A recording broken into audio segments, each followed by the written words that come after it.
May mga ginagawa ang Panginoon sa buhay natin na honestly, hindi natin agad maintindihan.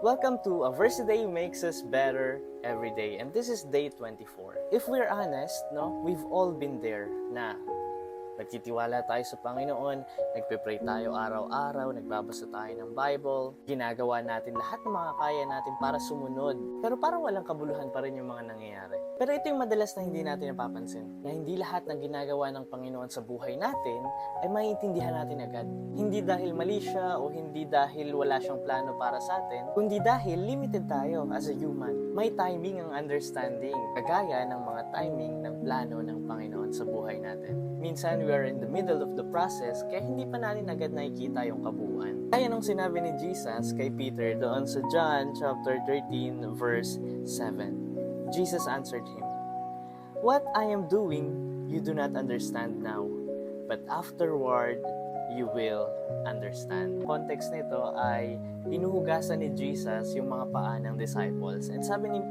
Peter, bakit mo hinuhugasan yung mga paa namin? At ito nga, yung sinagot ni Jesus sa kanya, na hindi niya naiintindihan sa ngayon kung bakit ito ginagawa ni Jesus, pero pagkatapos ay maintindihan niya rin ito. Because in that time, talagang ipinapakita ni Jesus yung servant leadership.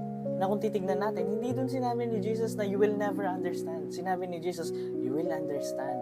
No? Pero hindi sa ngayon. You will understand tapos. Bakit? Kasi yung kaisipan ng Panginoon ay hindi kagaya ng kaisipan natin. Sabi nga sa Isaiah chapter 55 verse 8, "For my thoughts are not your thoughts, neither your ways my ways, declares the Lord." So maybe nangyayari yung mga nangyayari sa buhay natin, hindi dahil walang plano ang Panginoon. Hindi dahil gusto niya lang tayo pahirapan. Hindi dahil go with the flow lang sa mga nangyayari sa mundong ito.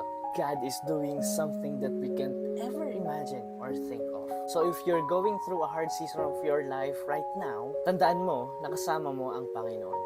Hindi ka niya pababayaan. At bago ka umalis, iwan ko lang tong verse na to para sa'yo. So 1 Peter chapter 5 verse 10, sabi diyan, "And after you have suffered a little while, the God of all grace, who has called you to His eternal glory in Christ, will Himself restore, confirm, strengthen, and establish you."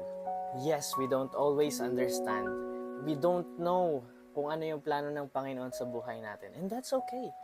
Diyan nga pumapasok yung humility natin eh. Diyan pumapasok yung faith natin sa Panginoon. Na kahit anong mangyari sa ating mga buhay, alam natin na may magandang plano ang Panginoon para sa bawat isa.